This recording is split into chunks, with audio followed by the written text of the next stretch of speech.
if staff is available for more questions, if you could, there's some issues that have arisen also, just to confirm, vaping and e-cigarettes are the same thing, right?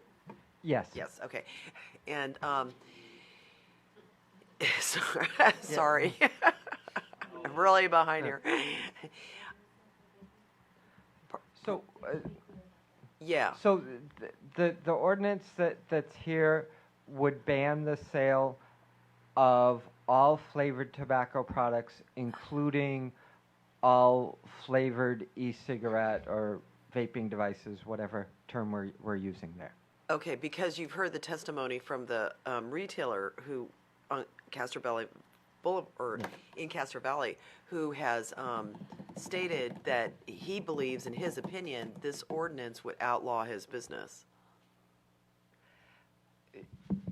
I can't speak to his business model. You know, I would refer back to that stat about how many young people are using these products, and that was why we were asked to bring forward this ordinance. But they're not using his product. Wait. So that's the point, though, is to try to distinguish between what products are we aiming at, because I think everybody is in agreement the products in the basket, all the singles, not the packages or the boxes, that's an invitation to youth, those single and small packages. But the other issue is the testimony is the store that's presently legal selling vaping products would be covered under this when they claim they do not have tobacco in their products, but they have flavored items. So I And think nicotine. this is a differing use of definitions. All of the nicotine in those devices is derived from tobacco. And to just say that tobacco is a mild stimulant really doesn't, I mean, it's an addictive product.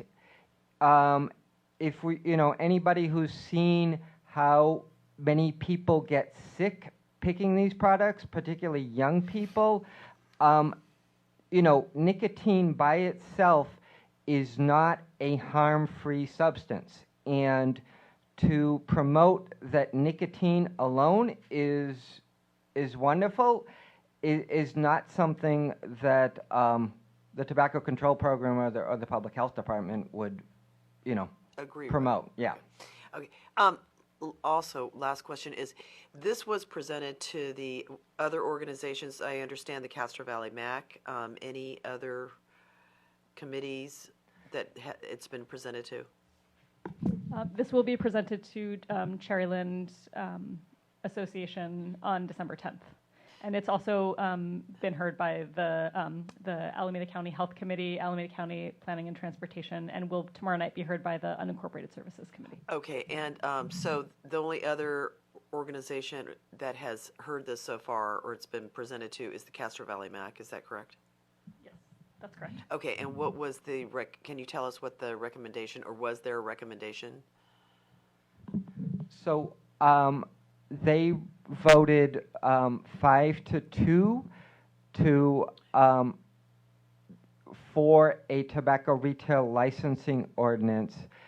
They recommended that the proposal that we had shared be modified, and that the restrictions around the flavor, that there should be no restrictions on the sale of flavored tobacco products. There should be no restrictions on the sale of electronic smoking devices, which we're not discussing today, but we were at that time. And they also recommended that that pharmacies could still sell tobacco.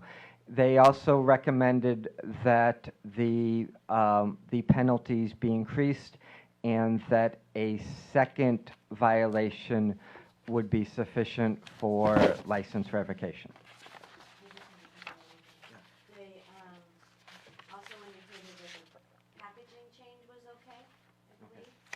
And then the two violation suspensions they had, the first one was a 90-day suspension on the first violation, and then a revocation on the second violation.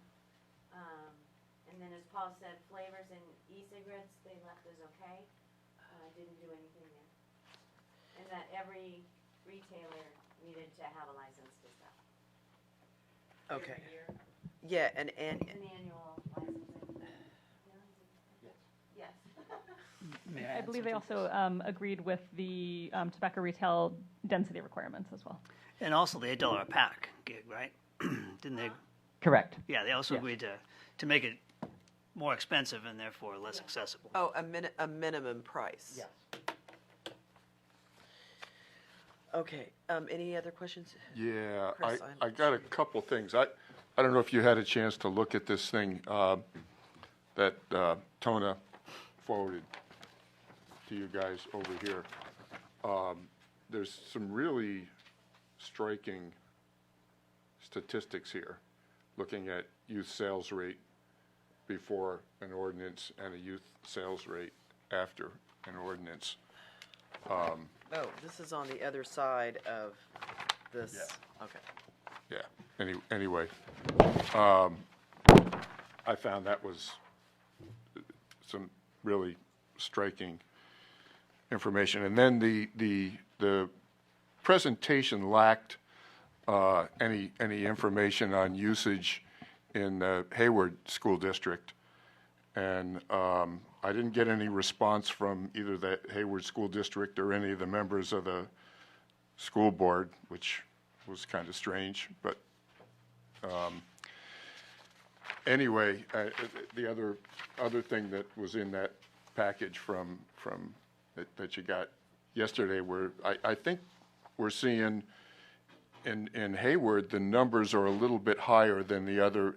The package has got San Lorenzo and Castro Valley school districts, and the numbers, especially in, you're looking at a pretty high percentage. What is it? 47% of the 11th graders think that, vaping is pretty safe, right? 26% and 1 on table A77. That's not in that package. My concern was that we didn't have anything on Hayward. Well, there doesn't seem to be any direct correlation also, though, between the fee that you're charging the retailer for the license versus the success rate either, based on these statistics that you provided. Well, that particular one, it's interesting. There's a footnote here.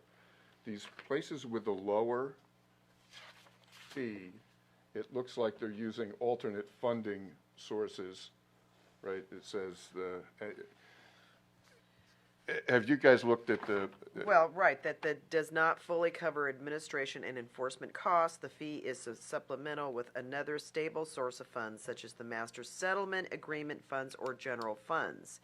So is there other source of fees to supplement the enforcement purposes? Because, for instance, some cities, their annual fee is like as low as $100, but the success on sales to youth dropped to 0.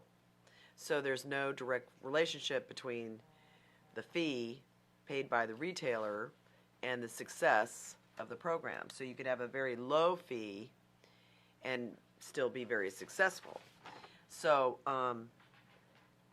that's my question. It sounds like there may be additional sources for the county to access so that a $750 fee could be perceived pretty steep. Currently, we don't know of other funds that are available to defray the cost. Uh-huh. So what what we shared was what we think the cost of the program would be. Okay.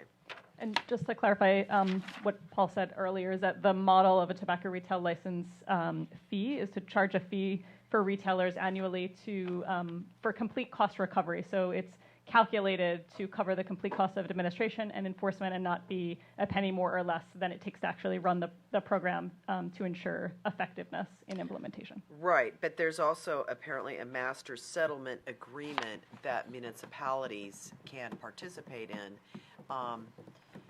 And that's my question. Has any research been done to access those fees, on how to access those fees?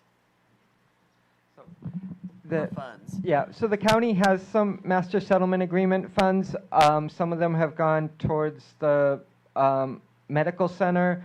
Some of them have gone towards the public health department and various programs. And I believe some of them went towards the Alameda Alliance for Managed Medi-Cal. I don't know that there are any of those funds available for this at this time. That's not a question that I could answer. Okay. Finish up. Oh, I'm sorry. Yeah, okay. So now Oakland, Oakland restricts the sale of flavored tobacco. They don't ban it. Is that correct? Well, so they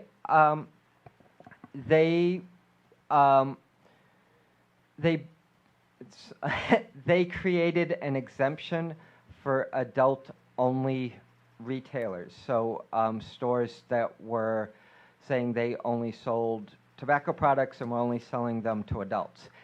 Those, when the ordinance was being drafted, the perception was that there were between 2 and 4 of those. There are currently 52, and most of them have cropped up in East and West Oakland. Some of them are really weird in that sometimes people have built new rooms inside of their stores and said, well, that room is our tobacco store, and this part of our store is not tobacco. So it's created a whole bunch of hoops and loopholes, and the Oakland police officer that administers it said, it's really hard to do this because I'm not an accountant, and you're asking the police department to be an accountant to look through all of these receipts and stuff. So, a couple of the city council members are interested in eliminating that adult-only exemption, and it's probable that would go to a vote in the spring of 2020. So, I'm kind of where I'm going with this is I'm looking at, and I've been by the vape shop. I kind of did my homework, walked around, talked to some retailers, and I know from going in there that it's not like it's a reputable business. I mean, let's face it, and they only let Adults only. people of the appropriate age. Right, adults. Yeah.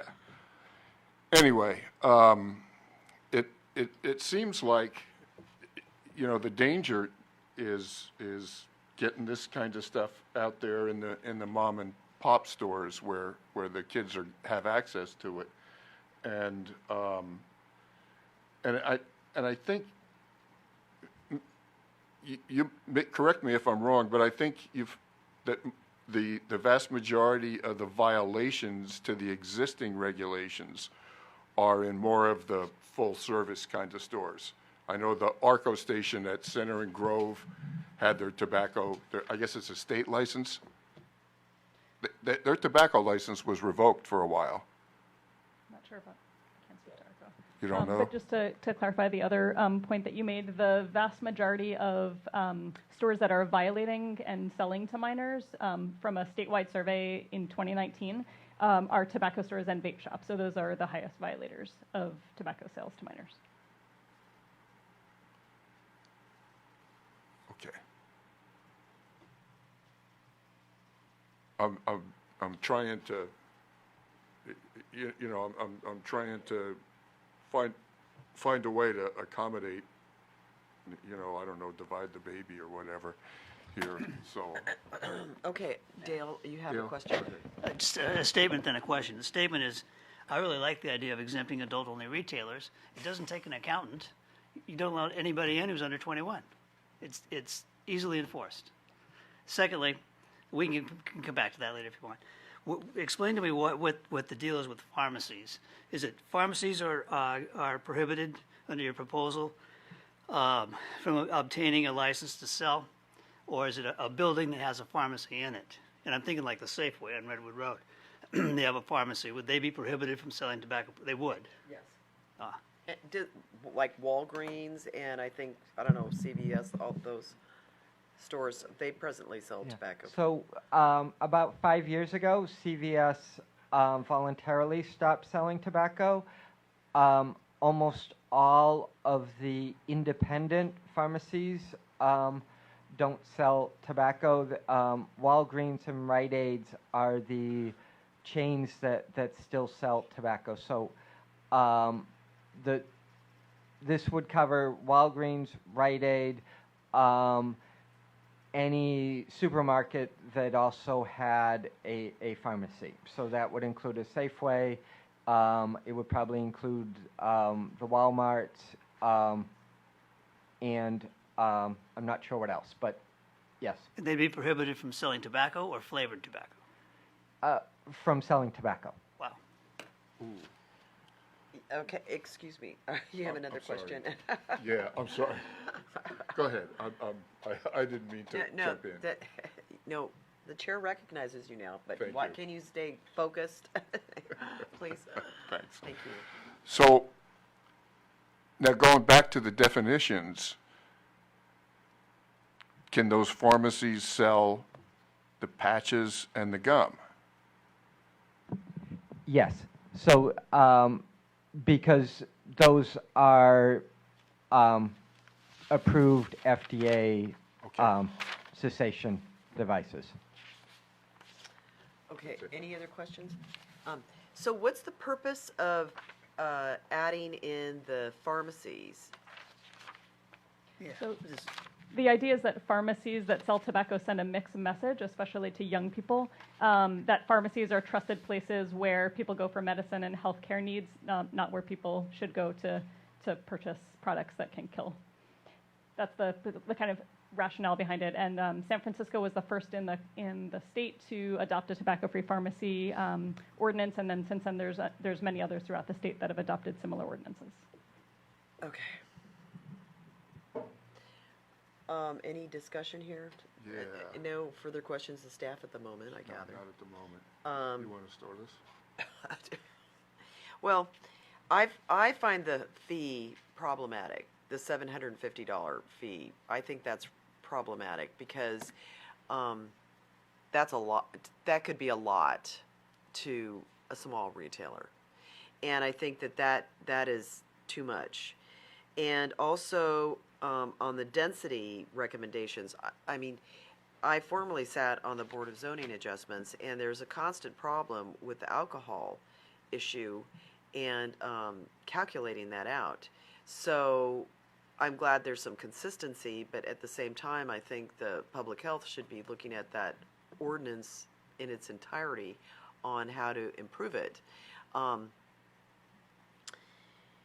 The flavored sale, I gather, my question is unfortunately, I feel that, I'm sorry, it's a substantial ordinance that you've put in front of us, so it's takes some reading that I think combined with the holidays, we really haven't had a very good opportunity to examine as thoroughly as we might otherwise have had absent the holidays.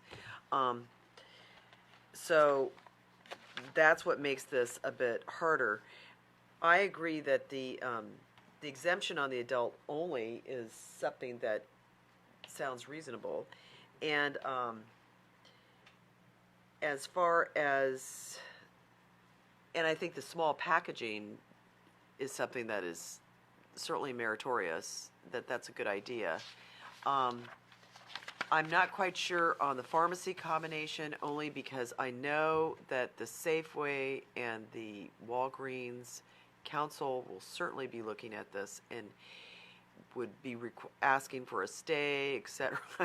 There might be some challenges, so I don't know if there's been any examination of that on the strength of that combination or having it, because in one sense, if you peel it off, maybe is it going to be easier overall to just get this enforced versus if you include it.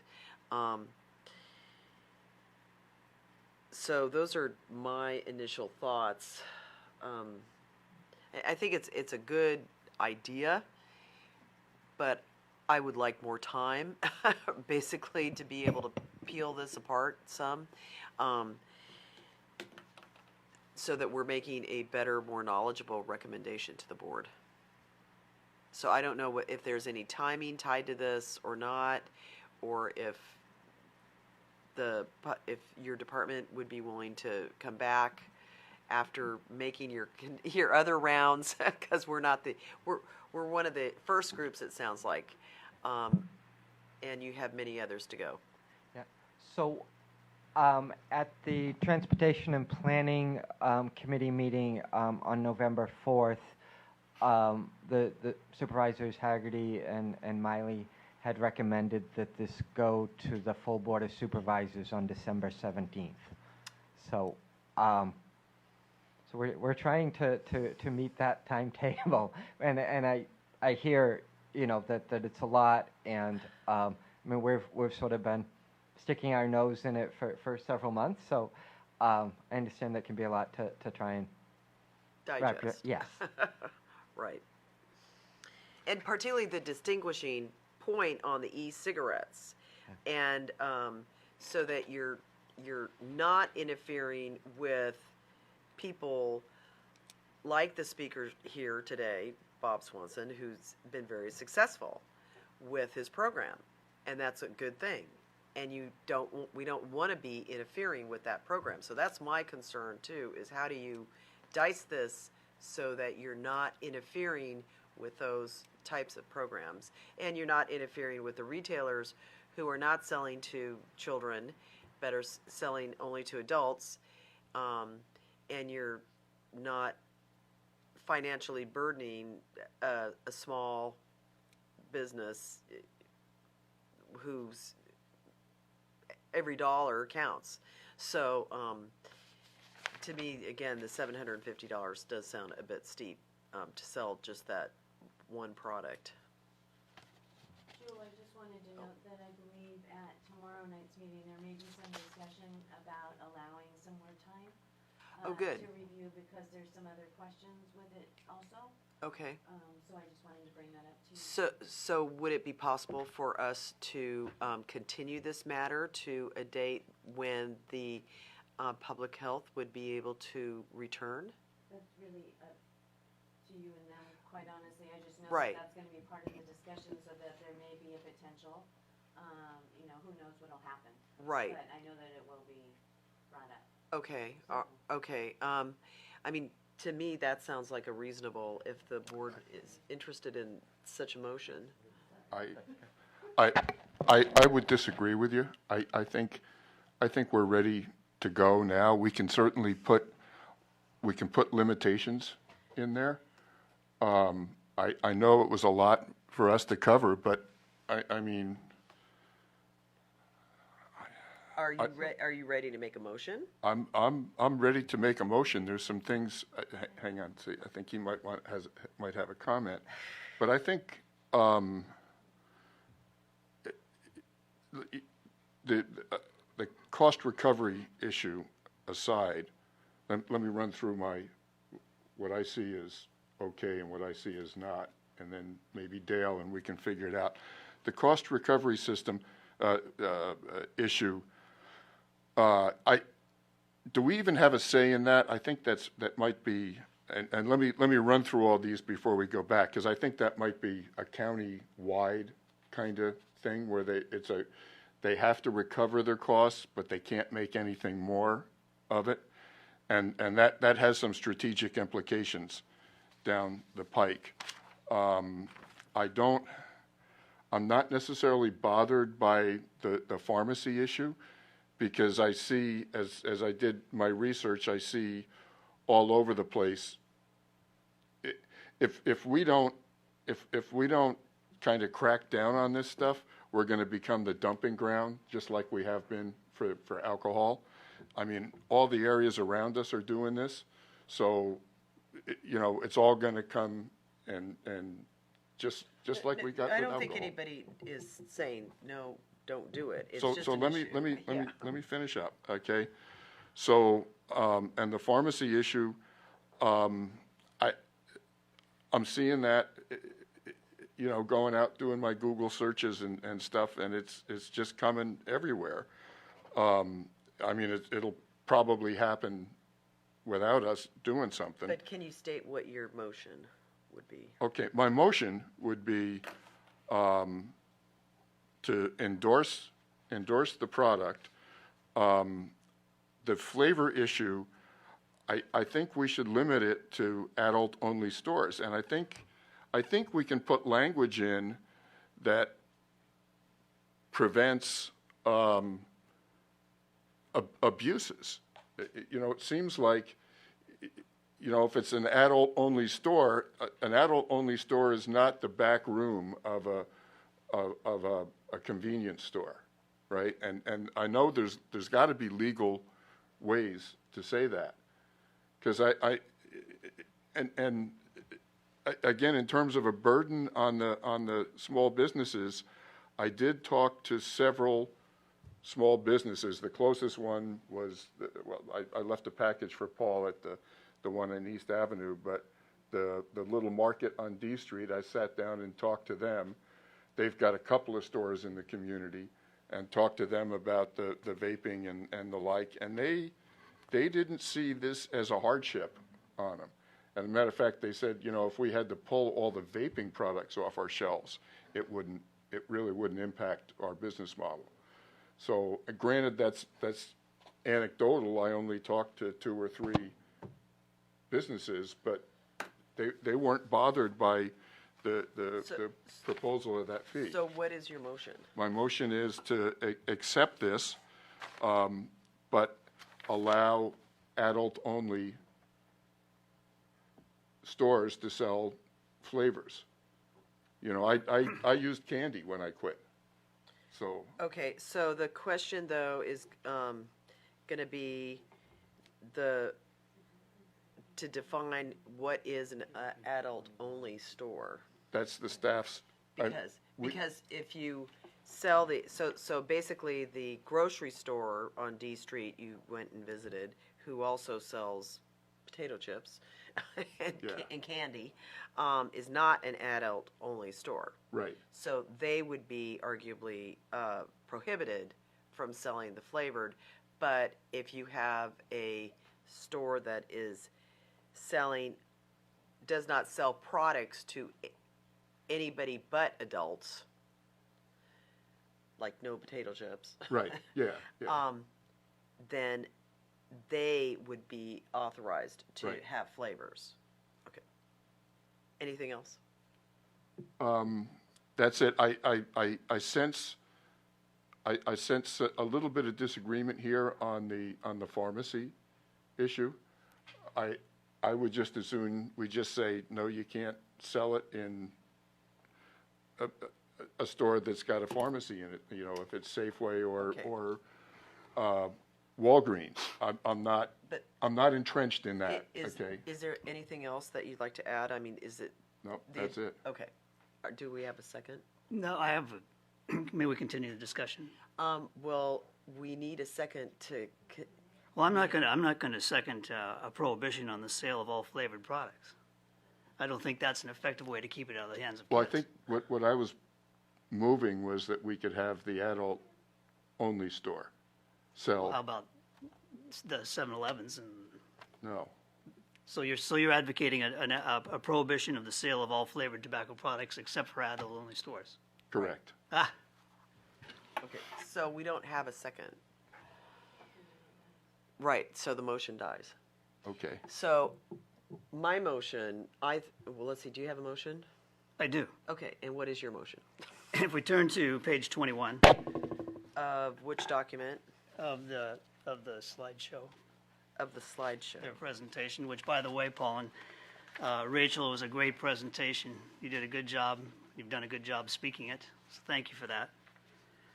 Is slide 20 or 21, from slide 21. proposed local TRL requirements? Yeah, number one, I move that the MAC endorses the concept of no selling tobacco without a valid local TRL, which would impose the system of fees.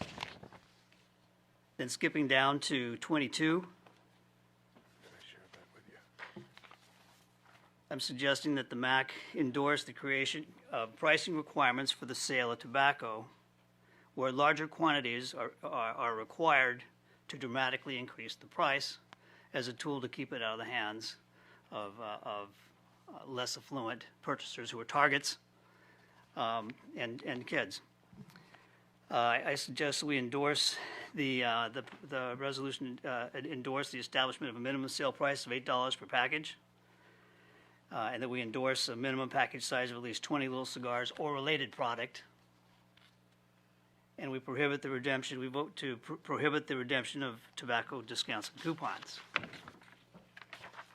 Continuing with the resolution on page 23, we endorse in entirety, no, not entirety, we endorse the creation of tobacco retailing density requirements. We endorse them as presented. And we take a pass on prohibiting tobacco in pharmacies. If that's important to you, Chris, I'll, Well, let's put that aside. Let's work on what we agree on, right? okay. And then, What about the limits the total number of retail licenses to 1 per 25? yes, absolutely. And you're including that too? Yes, I am. And then in terms of, over on page 34, or slide 34, concluding with how to deal with retail violators, I would endorse what the Castro Valley MAC did, and I think it would be good for the two of us MACs to go in together on this. And that is that the first offense, there's 30 days. The second offense, there's revocation. They lose their license. They can't appeal this to the BZA, but is it 90 days on the first one? Yeah. 90 days. Okay, well, that's too long as far as I'm concerned. But that's 90 days, and the second one is revocation. And then the last one is that an exemption be carved out for adult-only retailers. So that's my resolution. And the exemption for the adult-only retailers, all of this does not apply to them? That's correct. Okay, so they don't pay a fee either? Well, no, they would pay a fee. So how do we word that? Adult-only retailers are exempted except for the fee. And again, an adult-only retailer, it's easy to define. If you're under 21, you're not allowed, just like a bar. So the adult-only, are you exempting them from the density requirement?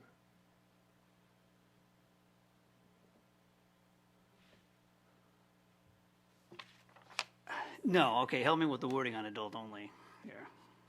Well, Wait. Is that the full motion? Do you have a second on this motion? Yeah, is there a second on the motion is the question. Yeah, well, no, So- actually, it sounds like this motion is, there was one we're, issue. on we're, the we're working, adult-only. we're working the motion out, or did we mess up? No. We usually talk about it after you have a second. Right. But it's up to you. We need to make sure, what's the motion? Well, the only part of the motion I think is unclear is what we do with adult-only retailers, right? And pharmacies. No, Right. we're leaving, and pharmacies aside. Okay, all right, so adult, okay. If you make the motion, we can discuss it and take a friendly amendment. He's making a, he's Okay, making a I'll motion. I'll stay with adult-only retailers are exempted except for paying the fee. Okay, and do we That's the have resolution. do we have a second? I'll second it. Okay, so we have the motion on the floor and the discussion. So, are you looking for a friendly amendment for, Yeah, I just want to be clear. So the adult-only stores aren't exempted from the ratio, the population ratio, or the distance ratio? That's not my intent. so you would include, your friendly amendment would, they're included as part of the density? Yes, it would. Yes, it would. Okay, so. Thank you for that. So the. They're and you part of the accept that? density. Yes. Right, So okay. that's accepted. Yeah. Okay, and then let's talk about the pharmacy.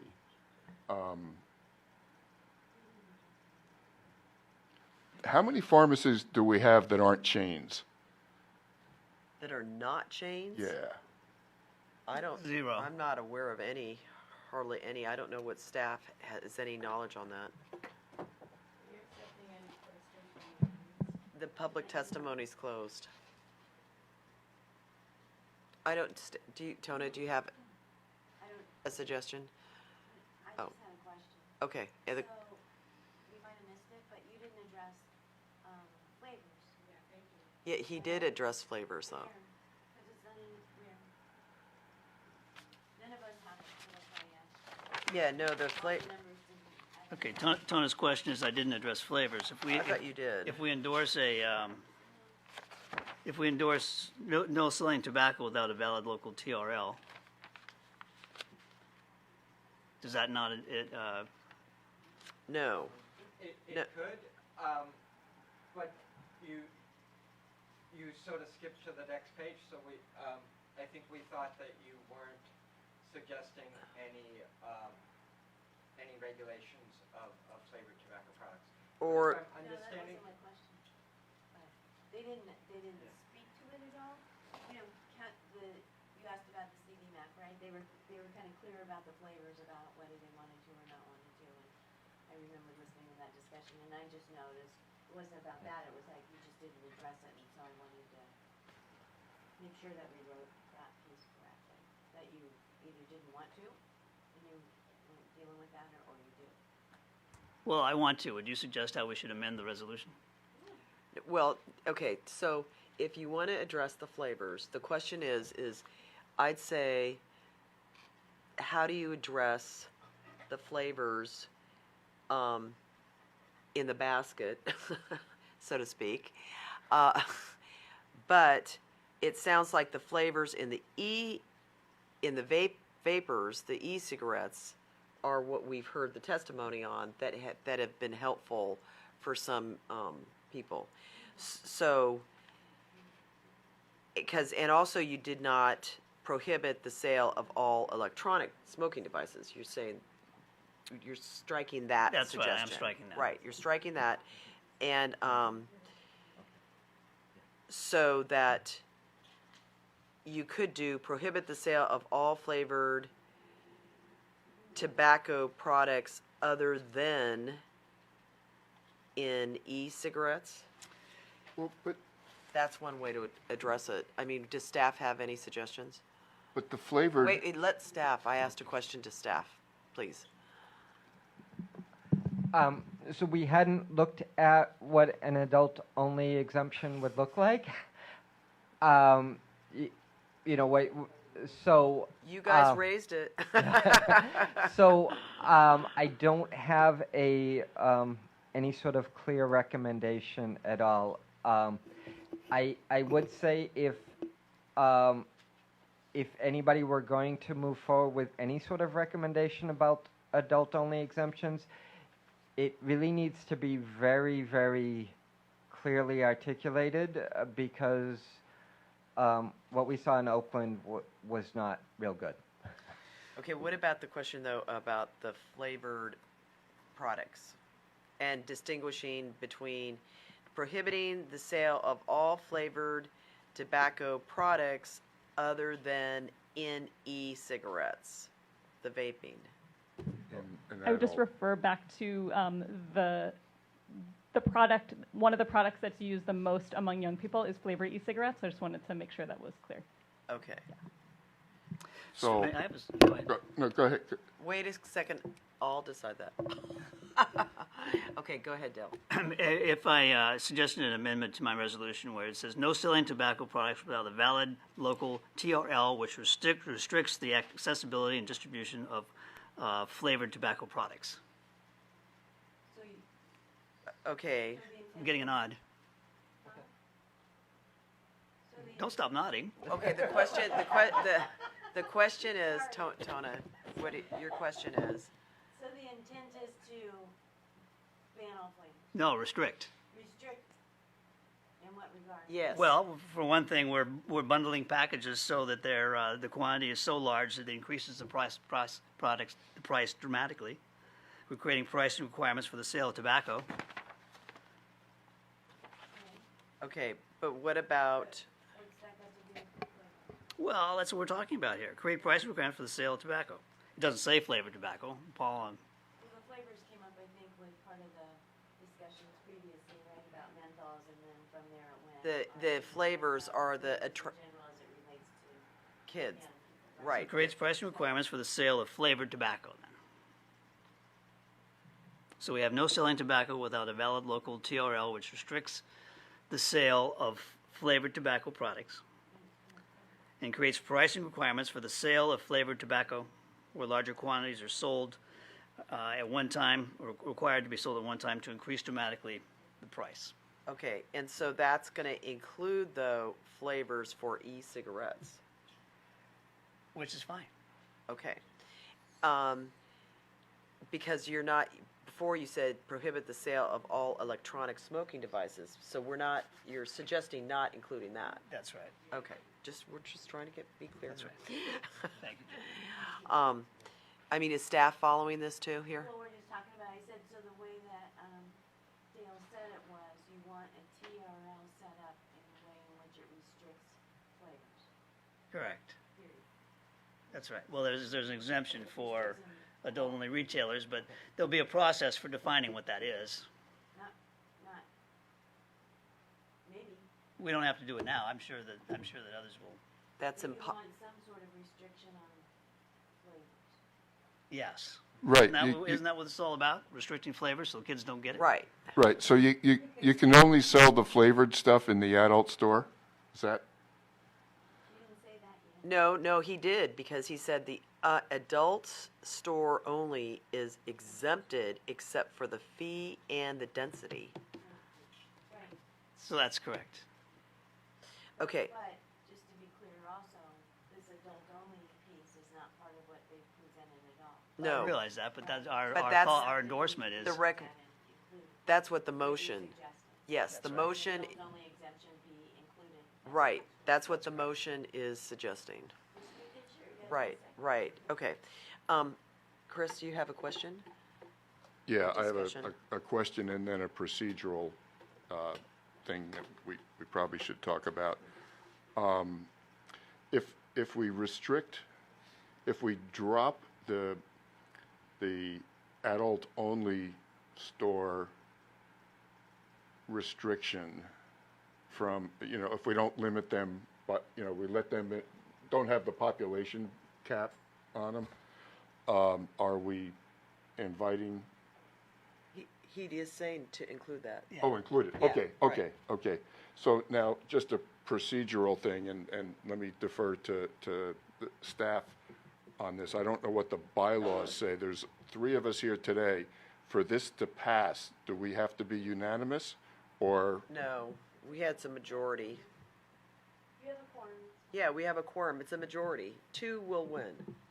okay, because Yes, that's not yes. the case for the planning commission. No, it's not. Well, it wasn't then. It's, I yes. I just wanted to clarify that, so, okay. Okay, so should I restate, I want to make sure, so staff, we're all clear on what the motion is, would that be helpful? Oh, why don't- sorry. Thank you. Okay, starting with the slide 21 is one, no selling tobacco without a valid local TRL. That restricts That restricts sale of flavored tobacco. the sale of flavored tobacco products. And that's it from that box. That's correct. And then in the next box is to adopt the recommendations on the pricing requirements, all three, establishing a minimum sale price of $8, a minimum package size of 20, and prohibiting the redemption of tobacco discounts and coupons. Yes. Okay, and then the next one is to prohibit this, or to create a tobacco retailing density requirement, and both prohibiting the tobacco sales within 1,000 feet of youth-populated areas and 500 feet of existing tobacco retailers, and limits the total number of tobacco retail licenses to 1 to 2,500 residences.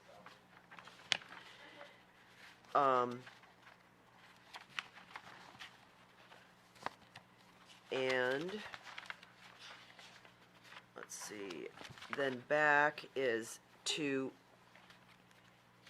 that an adult-only sale store is exempted from these requirements except for the annual licensing fee and the density requirements. That's right.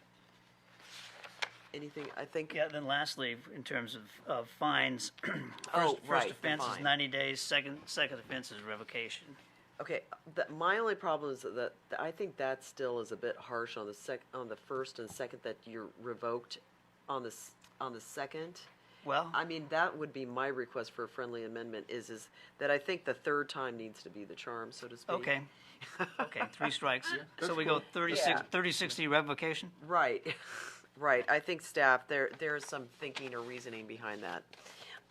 So, shall I call the question? Absolutely. And does staff have, you think we've got that summarized? Okay. All right, so all those in favor? Aye. All those opposed? Motion passes unanimously.